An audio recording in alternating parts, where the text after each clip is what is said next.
This podcast may contain paid advertisements, but more on that later. Welcome to the O'Connor Bootstrap Podcast, your go-to resource for unraveling the intricacies of business and leadership, honing in on the essence of bootstrapping a business from scratch.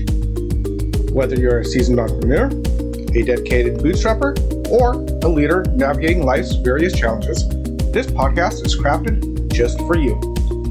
I'm Isaiah O'Connor, your friendly neighborhood entrepreneur, and my mission is to guide you towards personal and professional growth. Let's embark on this journey together. In June 2023, the Titan submersible imploded deep beneath the ocean, claiming 5 lives. The cause? A tiny flaw in the hull's structural integrity.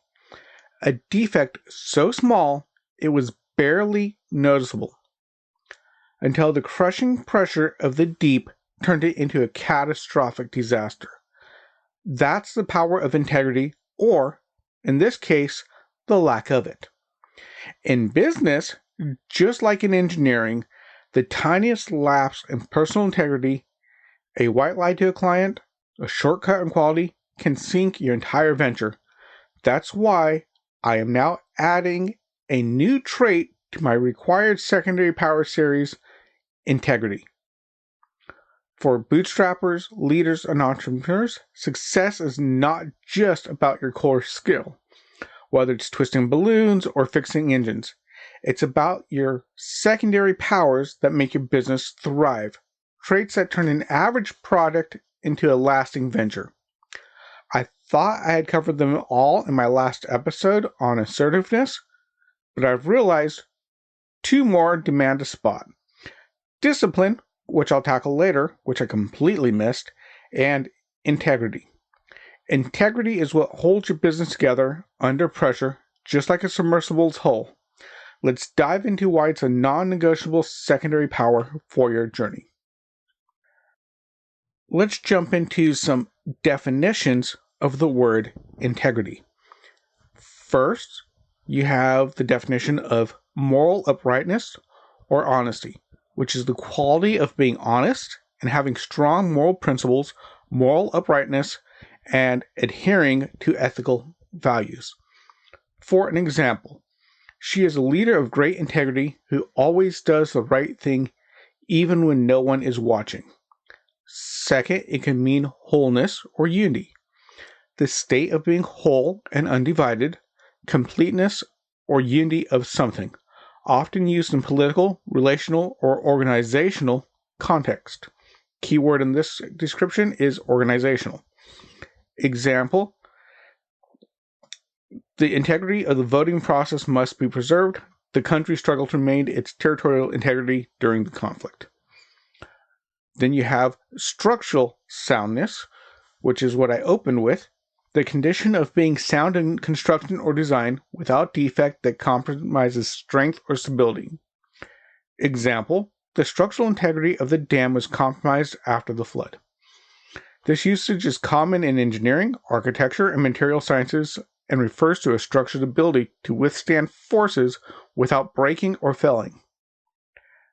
Interesting, that actually applies to business as well.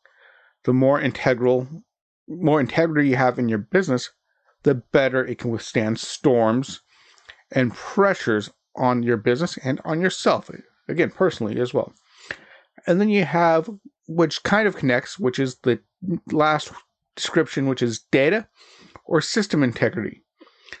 So in computing or information systems, the accuracy, consistency, reliability of data or a system over its life cycle. Examples, database integrity ensures that the information remains accurate and consistent during operations. Now all these definitions do have things in common because, for example, structural integrity can help prevent a building's collapse or a submarine hull, as I mentioned before, and that goes completely with a whole company as a whole. This can really be key in how you operate. Now let's talk about some real-life examples. Okay, so let's start with a couple of examples of integrity, how it can help you, how it can hurt you, even in a business setting, in sales, for example. Let's start with when I worked at RadioShack a long time ago. I learned that being honest about the sale did better for you than trying to make something up. What do I mean by that? Well, I would not always offer the most expensive product to the customer if they didn't need the most expensive product for what they needed. I had a customer come in and they wanted some of those old-fashioned composite cables. If you remember the red, the white, and the yellow cables that go from your VCR or DVD player into your TV. He needed a set of those. Now, the cheapest ones did make a difference. They would fall apart. They would not make a good connection. They weren't all that good. But the most expensive ones didn't make that much of a difference. So I first offered him the mid-range cables. He asked me, he looked at the expensive ones and goes, "Hey, do those expensive ones make a big difference?" I told him, "No, it doesn't.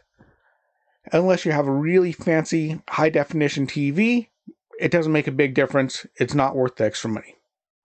He goes, "Oh, okay." Then I asked him, "Do you have a high-definition TV?"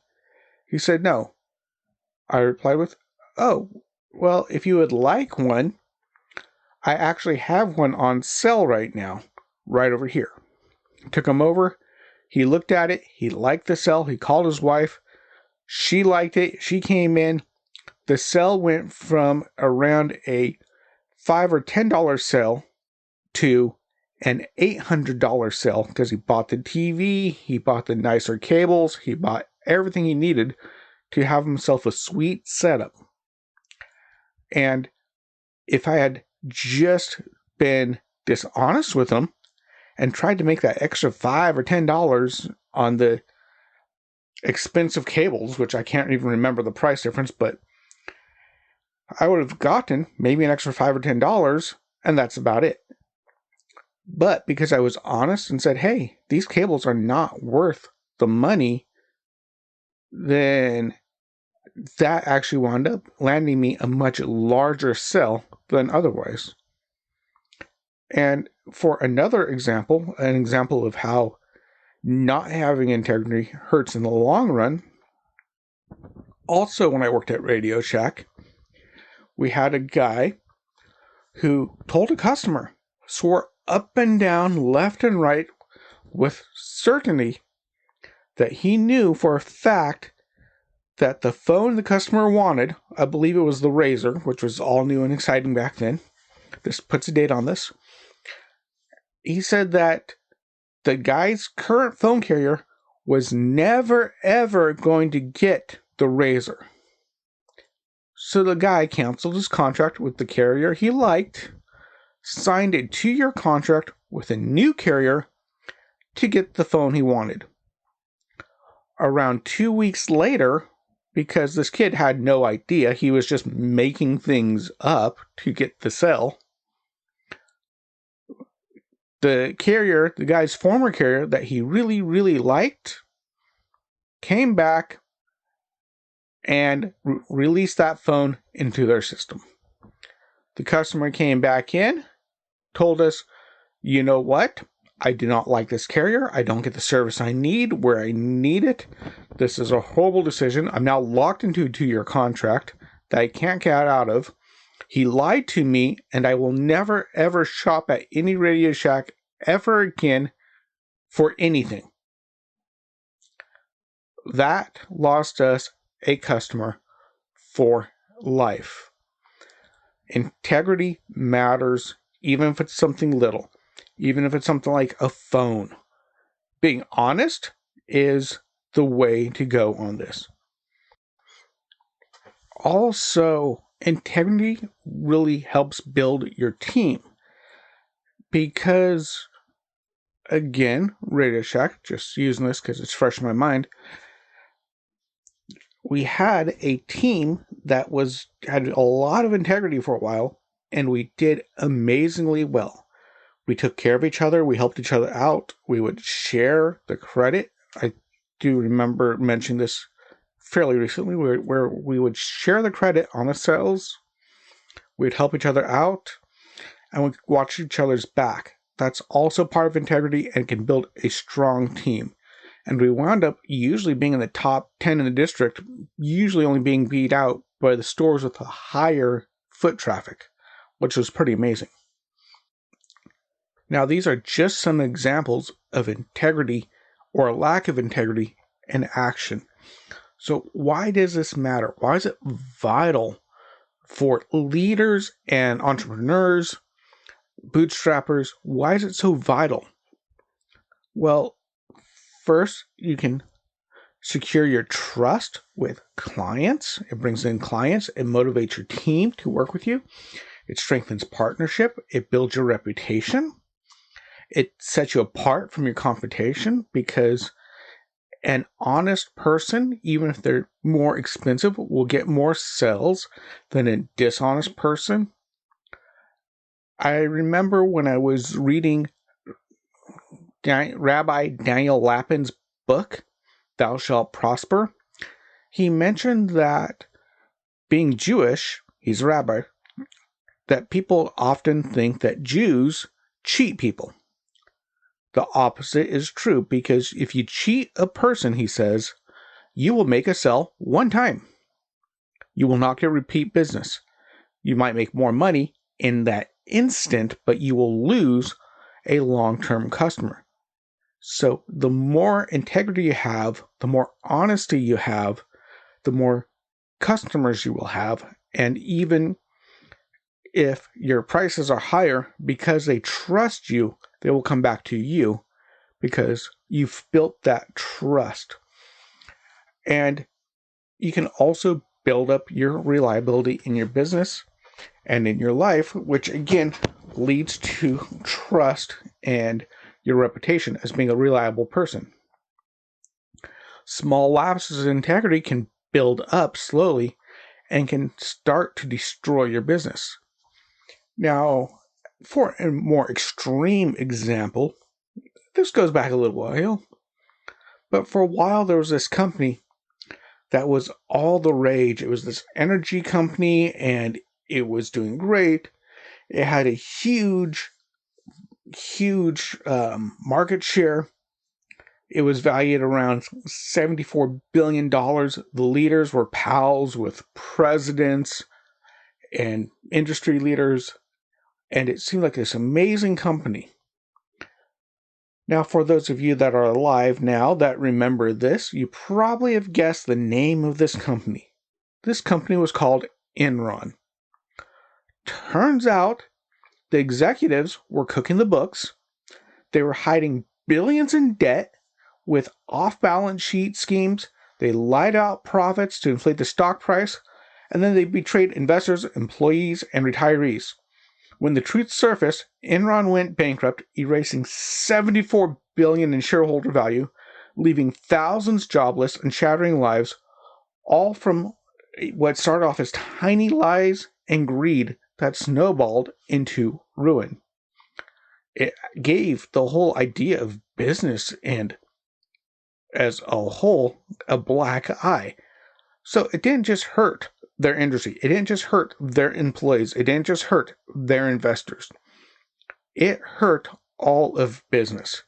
It made people distrust business even more and helped set, in some ways, I believe, the current anti-business environment that we live in. It's getting better, but there's still, as I've mentioned before with my podcast on wealth, which I've recently remastered and uploaded, where I talk about how this idea, if you're a businessman, you're some sort of a scoundrel, of a scammer, and a person not to be trusted, it goes back. It's gone back for ages, but the Enron thing did not help that. That's another thing about integrity. It can hurt more than just you and your family and your employees. If you have any investors, it can really damage a lot of people and hurt a lot of things. And with that, we're going to go ahead and take our mid-podcast break right now. And when we come back, I'll go into some steps on how to build up integrity.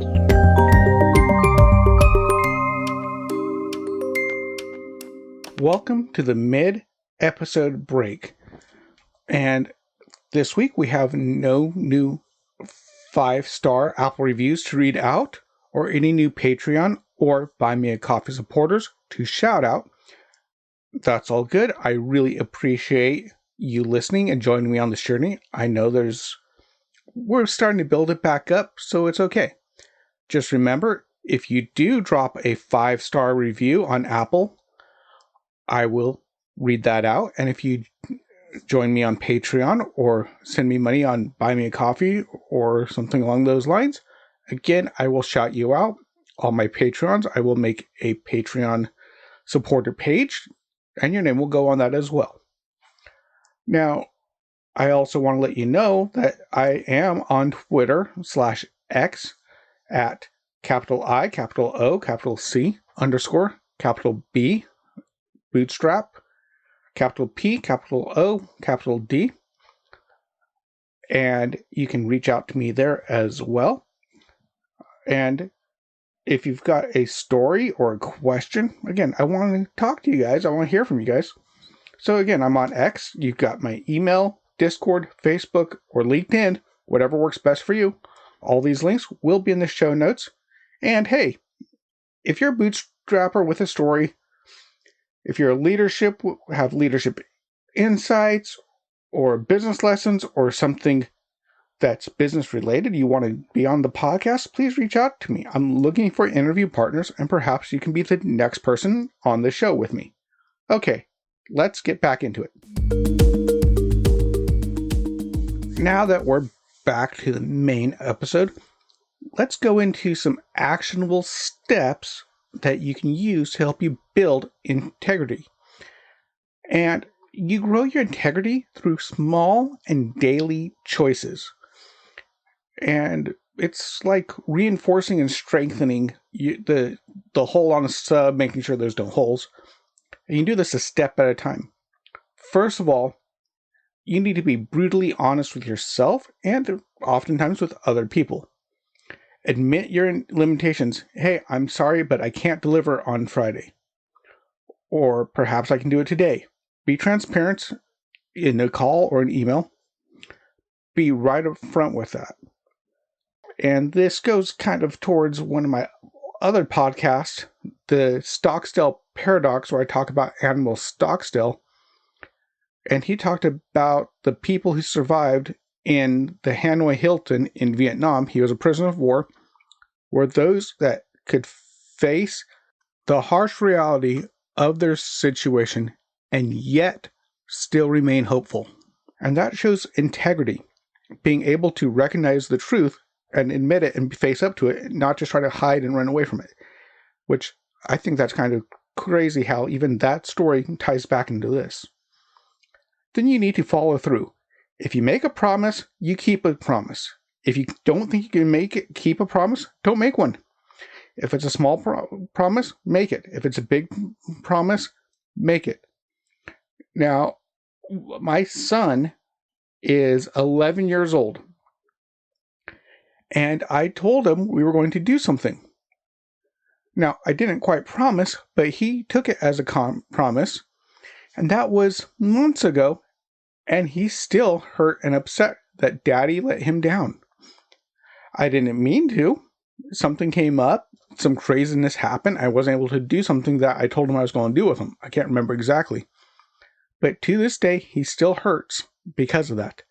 So even if I didn't actually make a promise, I tried not to. He took it as that, and I didn't follow up, and he was absolutely crushed and disappointed by that. So if you're going to tell somebody something, you need to make sure it's absolutely clear that what you're telling them is not a promise and it's a possibility. But if it is a promise, you do it, you make it happen no matter what. And then if you do mess up, own it up. Again, back to being a dad. I'm a dad. I make mistakes because guess what, guys? I'm not a robot. I'm not an AI. I'm human and I make mistakes all the time. And when you have kids, you really see those mistakes very often because your kids will point them out.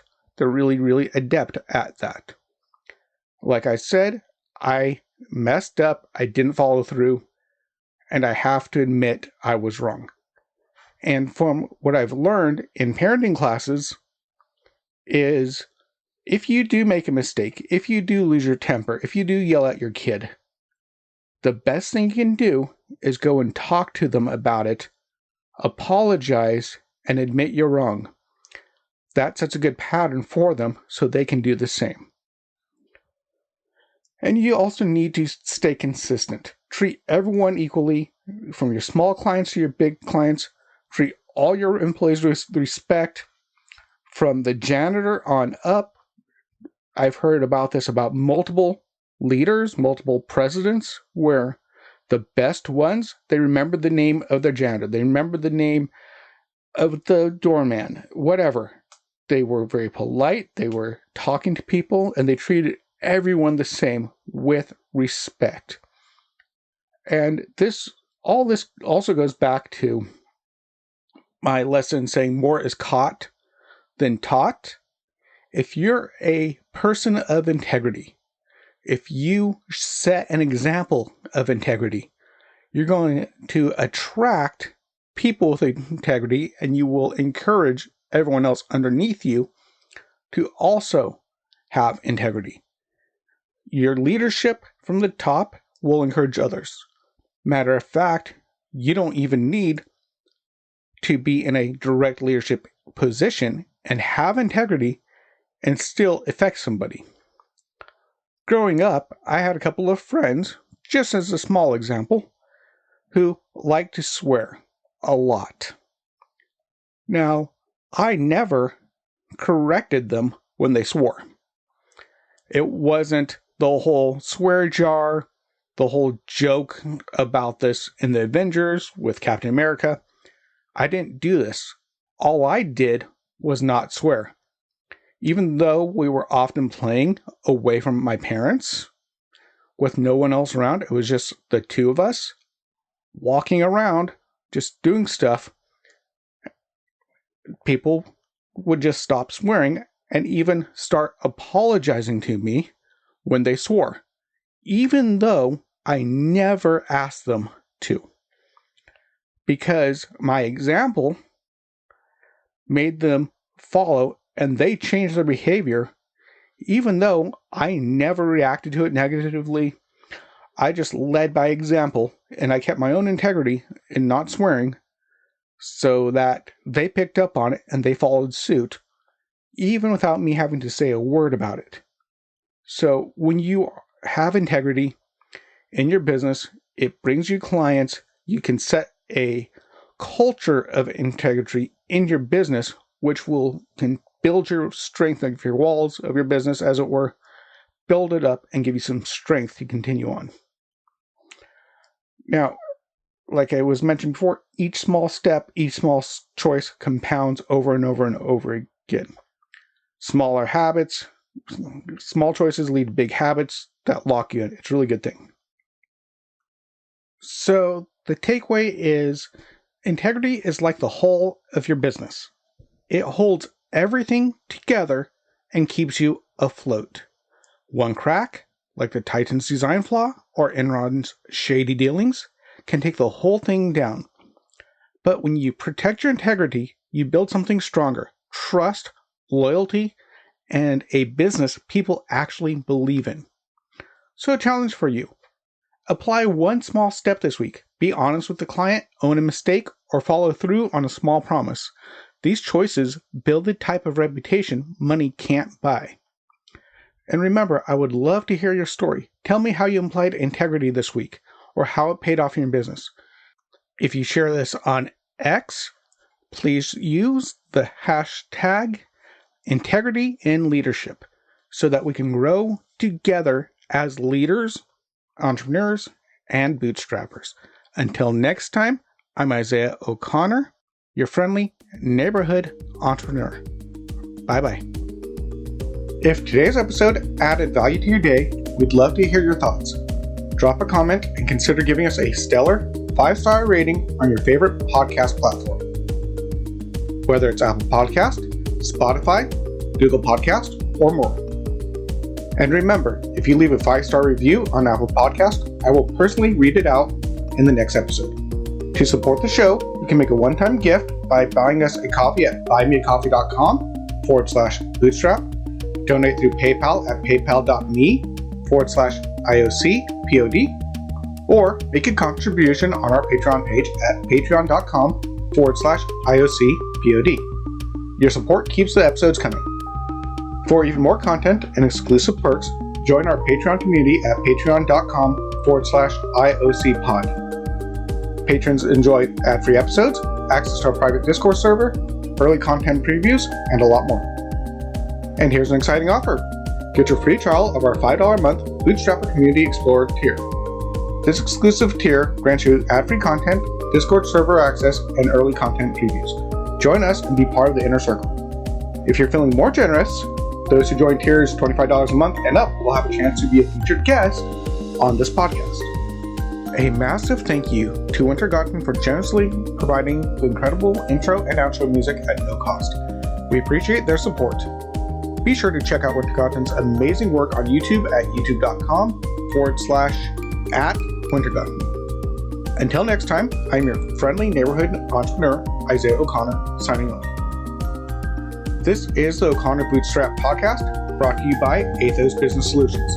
For our companion podcast, the Athos Business Podcast, hosted by Jason St. Clair, along with past episodes and related blogs, visit our website at athos.com. That's ATHEOZ.com or theoz.com. Goodbye for now.